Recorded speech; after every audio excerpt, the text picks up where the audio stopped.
Hi friends, welcome back to my YouTube channel. And if you're new here, my name is Mukosha. I like to write a lot about health nowadays, and I'm also on a weight loss journey. But this week we are taking a break from the stories on weight loss and sugar addiction and all of that, because I have some exciting content to share with you guys. This past week, I got a very exciting opportunity to attend a conference for pediatric surgeons here in Zambia, but it was like an international conference for it's actually an association called the Pan African Pediatric Surgeons Association, and so there were a lot of surgeons from Cote d'Ivoire, from Egypt, from even from the US and the UK, and I think Tanzania and many other countries which were present. So it was being hosted by the Zambian Association of Pediatric Surgeons, and I think it's the first time that this was happening. So I got an opportunity to go there and learn about what's happening in that sector, some exciting stuff that they're doing. And I sat in for the first part of the workshop, because really it was very technical. It was for them to do some information sharing about latest technologies and things like this. So at least the first part was somewhere, within my level of comprehension, and I did learn a lot of good stuff. So that's what I wanted to share with you guys. I also did an interview with the president of the Zambian Pediatric Surgeons Association, and then also the director for an NGO called Kids OR, which has been doing some really great work in some African countries like Zambia as well, whereby they've been refurbishing operating rooms for children, because as you can imagine, here in Zambia, for instance, I'll use UTH as an example. Before this organization moved in, the operating room was it was just plain. I will insert some pictures as we go. It was plain, it was dark, and I think some of the equipment which was in there was more suited towards adults and not children. But then when this organization came, they refurbished the place, they made it more colorful, so that when the children come in there, they can be calm and they can forget about the seriousness of what they are in there for, and they can just admire the pictures. And the equipment in there also is so amazing, because it's suited towards the tiny bodies for the children. So the first interview that I'm going to show you is with Dr. Bvulani, and he is the president of the Zambian Pediatrics Surgeons. Oh my goodness, I'm struggling, but I'll write it on the screen. I'll write it on the screen. He shared quite some wonderful insights. For instance, how Zambia currently only has 8 trained pediatric surgeons in general, but I mean, you can say only 8, but that's such an improvement from when Dr. Bvulani himself was joining the sector, because then he said there were only 3 seniors and himself as a junior. But now we have 8, and 8 others, if I'm not mistaken, who are in training. So it's definitely a huge improvement, and we are definitely going in the right direction. I hope you enjoy it, and see you at the end.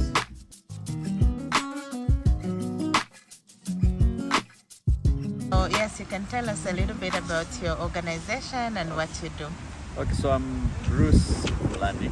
I'm a pediatric surgeon based here in Zambia at the University Teaching Hospital, and I'm the president of the Zambia Association of Pediatric Surgeons.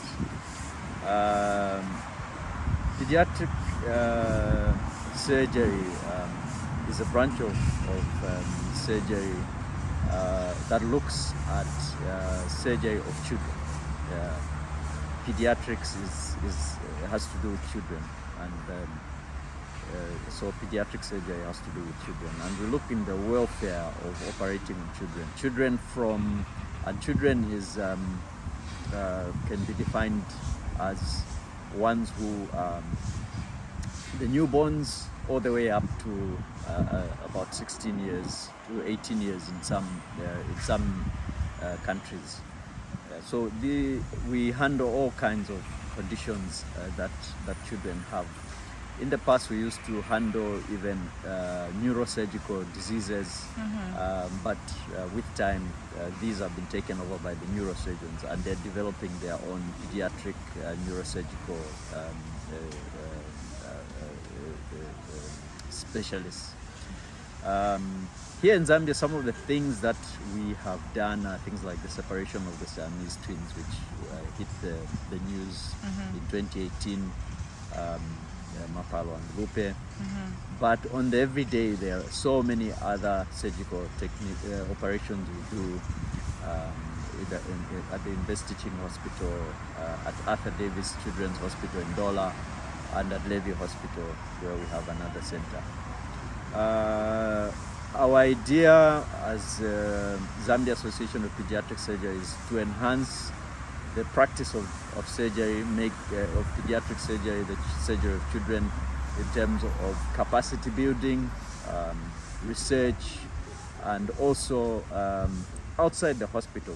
We are trying to see how we can promote awareness of the surgical diseases that affect primarily children, and how the community can help in dealing with those awareness, so that people would know what kind of diseases are there, and issues that children can deal with, such as, for instance, foreign body ingestion. We, on a daily basis, we are removing coins from the throats or esophagus of children. So those are some of the areas that we want to go into. But also there are issues like diseases which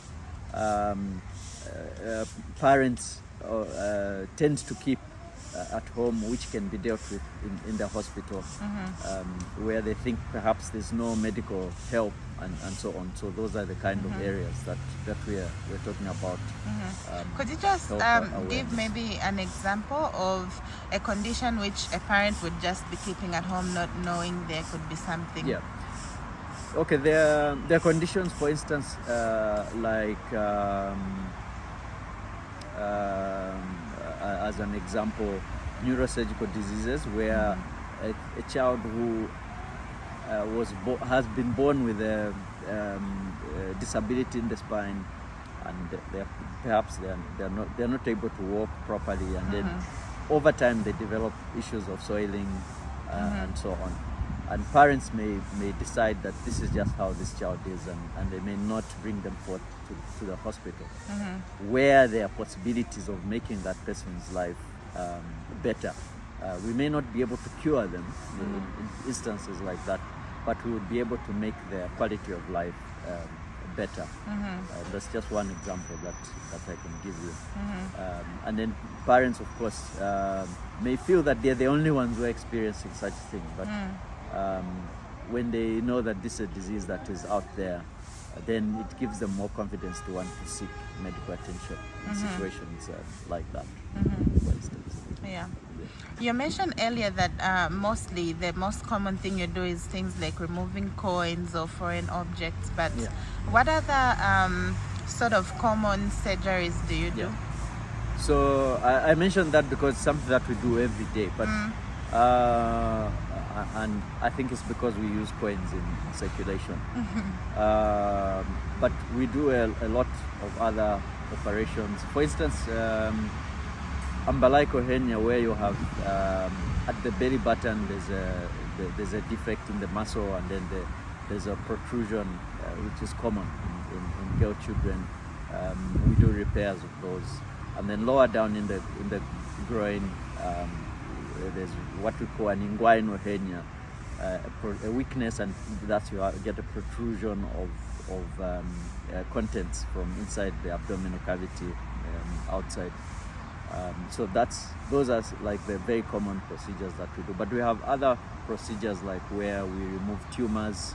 The common tumor that we usually will remove is a kidney tumor. That's called a Wilms tumor. It's a common tumor in Africa, probably the commonest tumor that you find in the abdomen within Africa, and particularly here in Zambia. And then various other procedures that may not have to do necessarily with tumors, like newborn babies who are born with intestines that are not joined. These are also quite common, so we have to do operations on them to join the intestines. We have various other things, like, for instance, where testes are not, in boys, testes haven't come to the outside, and so we have to bring them out and stitch the defect. And also children born with abnormal or even absent anal openings, and so we do various procedures for that. So I'm trying not to be very technical, so Yeah. so you can hear how I'm picking the words. So there are these various sort of conditions, and there are lots of chest conditions that we deal with, infections in the chest, and so on and so forth. So there is a wide variety of conditions. You do groundbreaking work. How many in Zambia? Do we have a lot of pediatric surgeons? Yeah. So at the moment we have 8 pediatric surgeons who are trained, and then we have another about 8 to 10 in training. A couple of years ago, we had I was the only junior pediatric surgeon, and I had 3 other seniors who have since left the practice. 2 have passed, and 1 has retired. So we have moved quite a bit in terms of increasing our numbers. We have a training program which we call the Master of Medicine in Pediatric Surgery, but we also have another fellowship, local fellowship exam, which is called the Specialist Training Program, STP. And then we also have a regional training program, which is under the College of Surgeons of East Central and Southern Africa, the COSEXA, where you could also get a fellowship qualification. So through those means, we have managed to increase the number of surgeons. So as I said, we have a lot of work, but we are also trying to get to increase our capacity by improving training. What I would like to mention is that we have been helped by organizations in regards to training. Organizations like Kids OR and Smile Train, they have supplemented the efforts in terms of sponsoring, particularly for the COSEXA training. They supplement the students, the trainees, in terms of going for the conferences, but also in terms of paying for the examinations and so on, and certain other material, some web-based training which they facilitate. So that helps. But these organizations, particularly Smile Train and Kids OR, have also come in and helped us refurbish the theaters that we have in our institutions. Like the one at Arthur Davis Children's Hospital was fully refurbished and equipped with various equipment, and also the one at TCH. I think in terms of how much they've put in, I think it's been in excess of equipment worth more than 3 million, 3 million kwacha.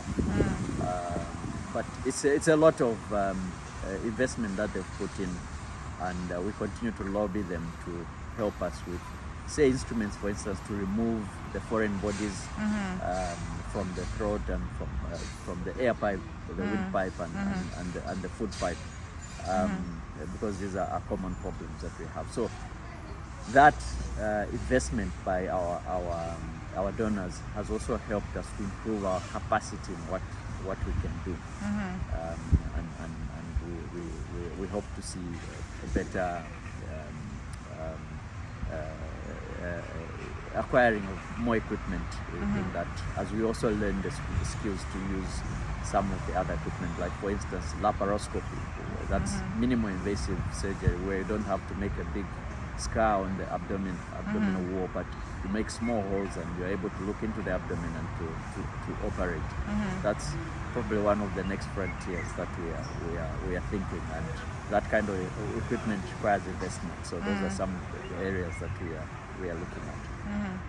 We are very happy that we have come on board. If you visited our theaters, they are really like any other out there in the world, and they've apart from the two Arthur Davis Children's Hospital in Dola and UTH, they've also done 3 other centers within Zambia, Livingstone, in Kabwe, and in Chipata, and their equipment is being acquired even for those centers. And so eventually we hope to send out trained pediatric surgeons to man these sites as we go forward. Yeah, I actually saw some pictures during the sessions earlier of the ORs and how colorful they are. Exactly. I guess they sort of make surgery not as intimidating for the kids. Exactly. What's your experience? Exactly. Yeah. So children will walk into a theater and they're with their mom, and blank walls is normal. For theaters for adults, and so that is very intimidating to them, and everyone is wearing masks and so on and so forth. So when you have drawings of cartoons and so on, it calms the children, and they will go into the theater and they're admiring the pictures. Before long they've been put to sleep, so they sleep in that environment and wake up in that environment. It helps us to perform the surgery better, and helps them to prepare for what's going to happen to them. And for us as well, it sort of takes us away from the boring wars that were there, and we are seeing this environment that is also good for us as surgeons as well, and reminds us that we are obviously operating in children. So it's nice. I mean, if you walked into that theater, you would see that, you would have that effect almost immediately. And finally, just your final thoughts about the conference, about anything, maybe your appeal to parents who might be keeping kids and scared of surgery. So let me start maybe with the conference. I'll mention that Zambia Association of Pediatric Surgeons belongs to the wider community of pediatric surgeons. Closer to home, we have the Pan-African Pediatric Surgical Association, and this comprises all the surgeons within Africa, pediatric surgeons. But also we have affiliates who are we are close to who are out in the Europe, the US, and other areas of the world.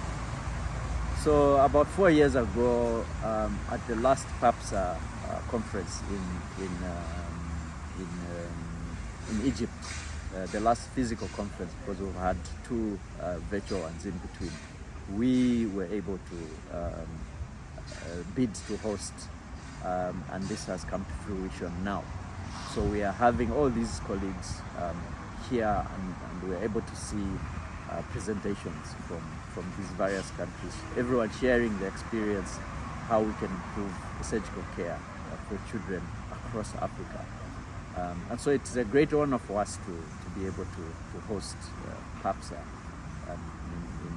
in Zambia at this time. How many countries are represented here? I wouldn't be able to say, but there are quite a number. I know there are some colleagues from West Africa, from Cote d'Ivoire. I know colleagues from Egypt. I know colleagues from Sudan. I know colleagues from South Africa.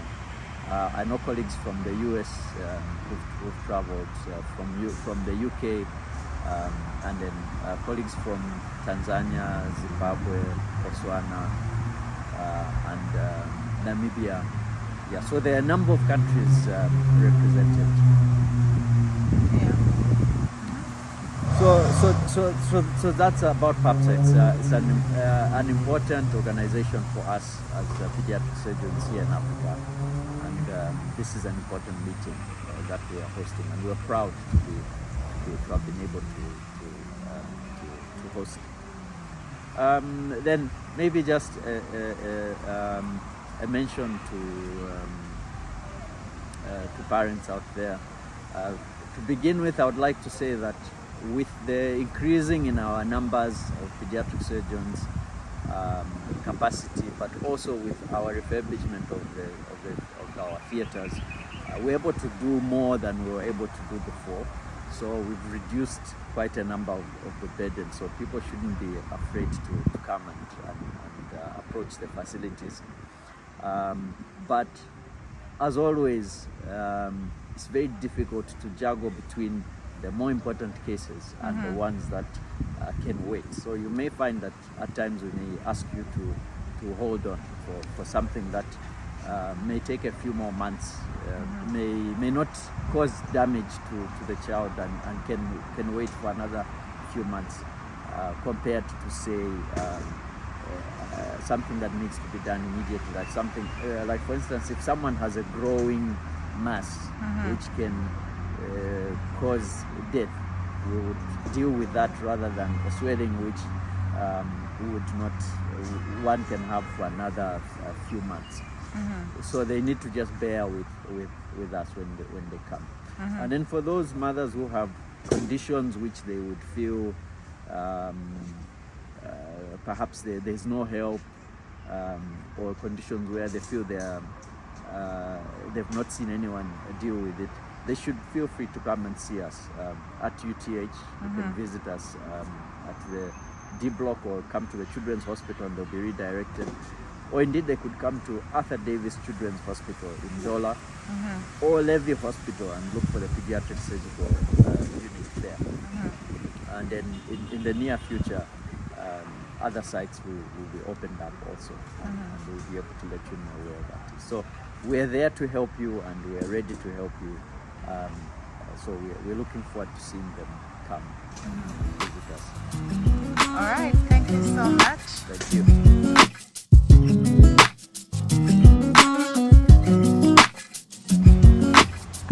Hi, thank you for doing this interview.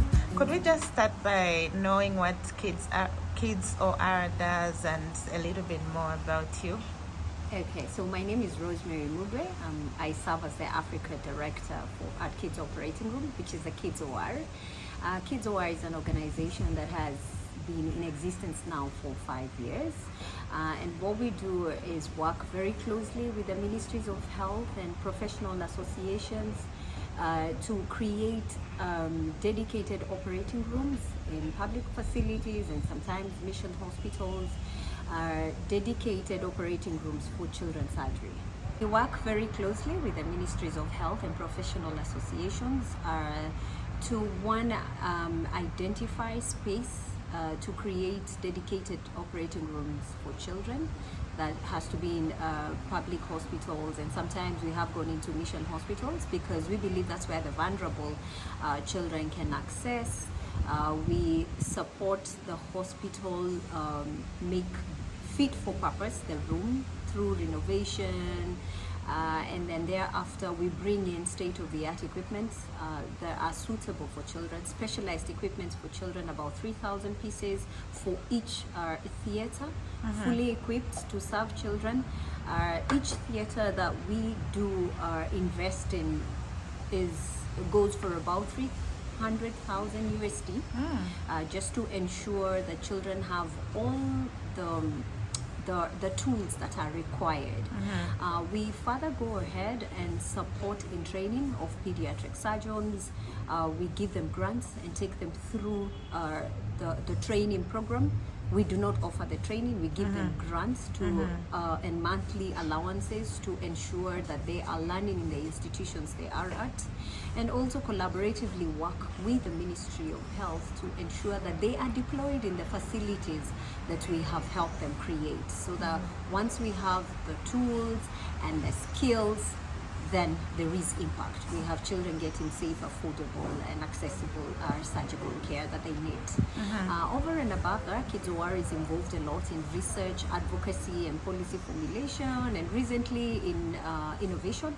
And we have created a solar solution to ensure that power outages do not disrupt our surgery in the ORs at the hospitals.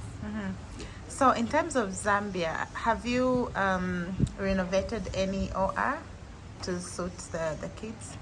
Wow, in Zambia, actually, we have the biggest program in the Sub-Sahara region. So we have 3 operating rooms at the university teaching hospitals, all fully equipped. Those are 3 theaters, 1 in partnership with Smile Train.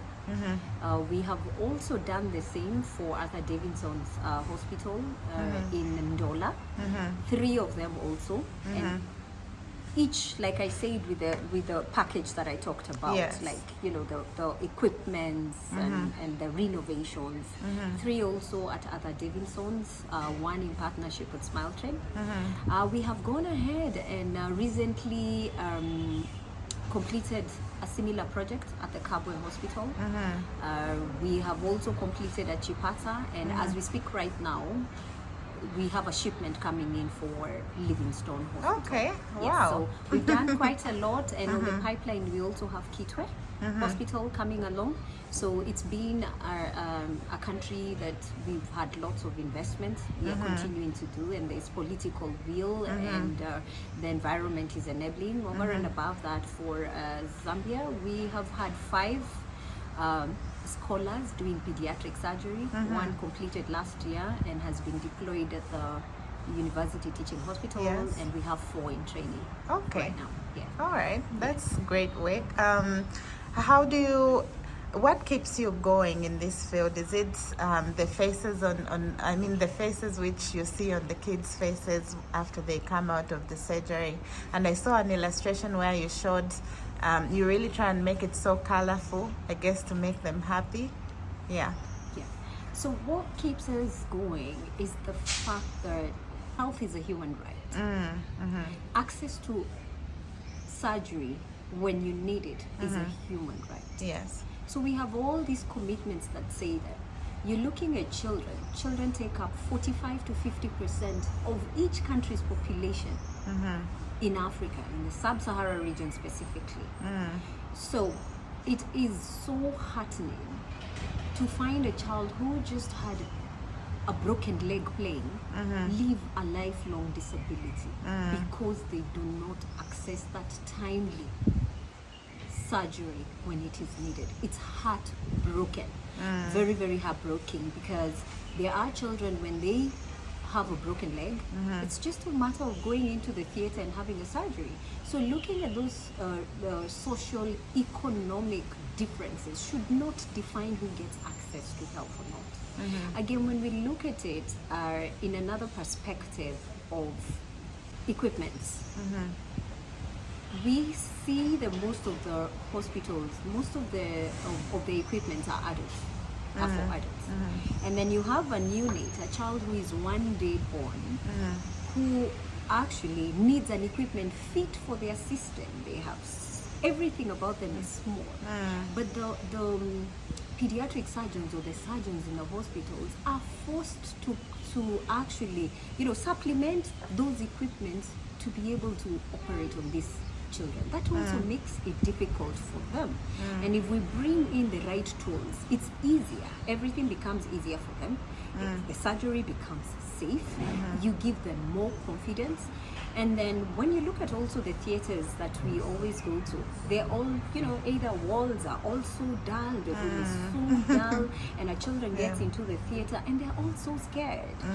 Even myself at my age right now, if I get into a theater, you always feel that it's cold. There's some fear. But when you make that environment colorful, these animals, and the child will come in and forget I was actually coming for surgery. Oh, that's an elephant, that's a giraffe, that's a bird. So that creating that enabling environment for them to see it is okay and they will be fine, and also creating that nice space, working space for the surgeons and the nurses and the anesthesia providers and seeing those happy faces after a surgery and an outcome, and when they get into the rooms, is just a good driving force. And then ultimately, I am a parent. I have children, and I would not want not to have spoken out, raised my voice to help another child who probably the parents are not there or are not able to air their voices. And now that we have the opportunity to have these conversations and health dialogues in all the spaces, then we need to do that for these children who are not able to be there and who actually cannot make decisions. We have to make it for them. Any other final remarks? For me, it's to call upon the policymakers to ensure that in the health agenda, in the health policies, that children are central in it. They take up a big population. They need to be considered. When resources are being distributed, is it financial resources, is it human resources?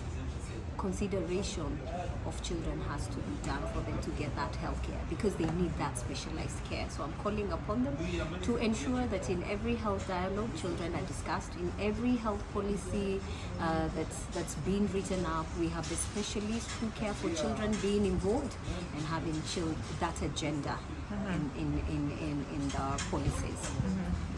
Yeah. Okay. Thank you so much. Thank you so much for watching, and see you guys next week. For any feedback, feel free to email me. And I've just realized I've never shared my email here, but I'll put it on the screen and in the description box down below. Feel free to get in touch with any feedback, and see you next week. For those of you who haven't yet subscribed, please subscribe to our channel. Yeah, thank you. Bye.